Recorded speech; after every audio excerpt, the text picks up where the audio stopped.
Yeah. So we'll see.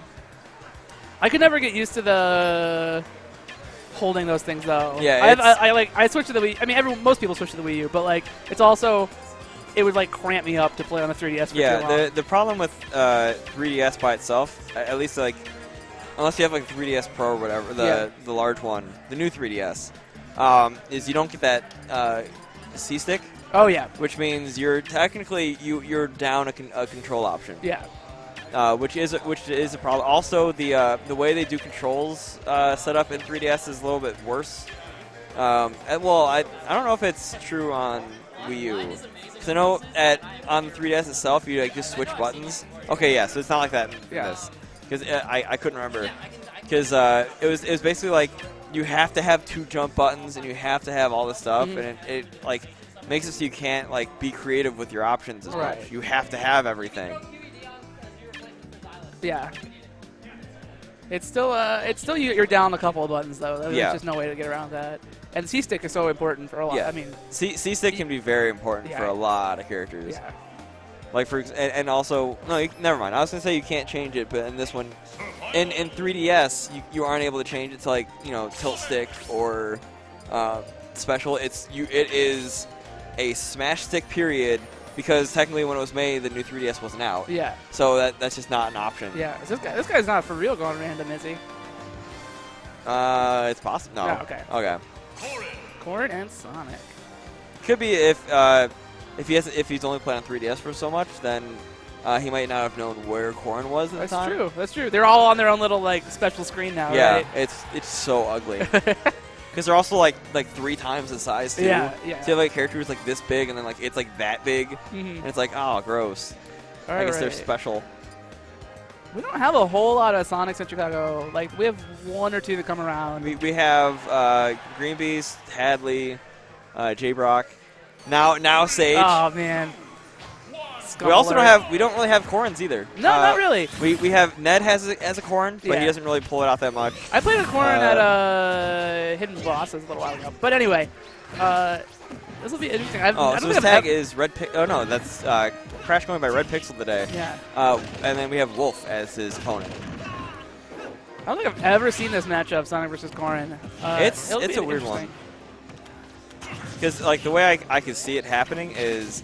Corrin would probably want to use the projectile to control the horizontal. He's not going to make it back.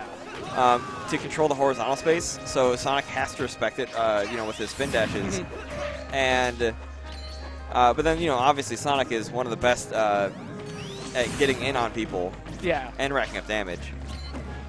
And this is not a good look for this Corrin so far. And I will say, though, like, sometimes you play a Sonic, and if you're not ready to play a Sonic, if you're not in that mindset, you just kind of get rolled over for a little bit. And then, literally. Yeah, and then you just kind of have to sit back and be like, okay, I'm playing Sonic. What do I got to do? Yeah. And in most cases, I have to play like scum.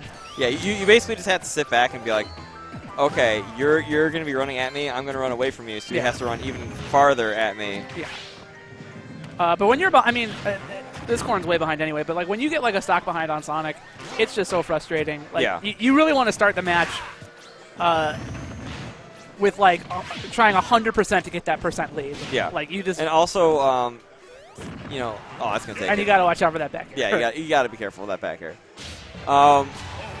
With like playing against Sonic, if he has like the stock lead, it's just like he can just run away from you. Yeah. Most Sonics won't, like, cause they'll space you to a point where like. You can kind of approach, but realistically, Sonic literally doesn't have to approach you from then on until you can get a kill. Yeah, I mean, Sonic is one of the characters in this game who can quite legitimately time you out. Yeah. And, I mean, Town and City, probably not. It's a small stage. No. But if you take him to, like, if you took him to Duck Hunt and he gets a stock lead, if he really wanted to time you out, he could. Yeah, that's true. And but I have a feeling that RedPixel, as he's going today, Crash, would probably not be the kind. He wouldn't really be interested in that kind of thing. Right.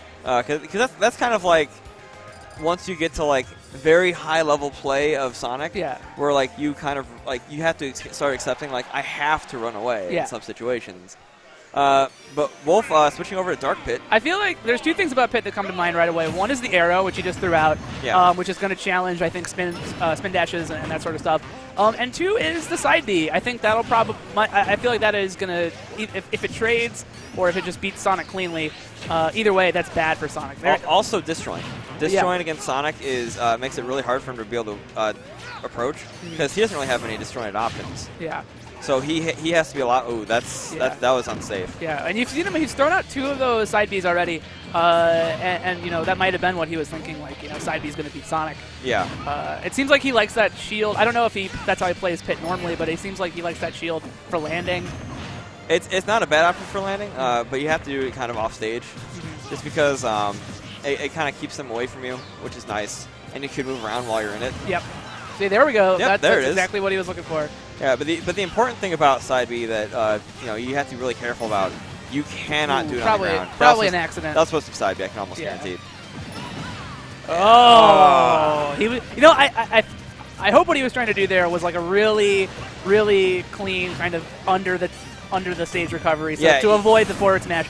He might. I mean, if he misspaced it, he misspaced it by like a pixel. Like it's kind of a heartbreaker. That was definitely he was trying. Like you can see, the angle he wanted was right at the ledge, but it was a little bit too deep. Yeah, and that's always tough in Smash Brothers. Like the physics are just.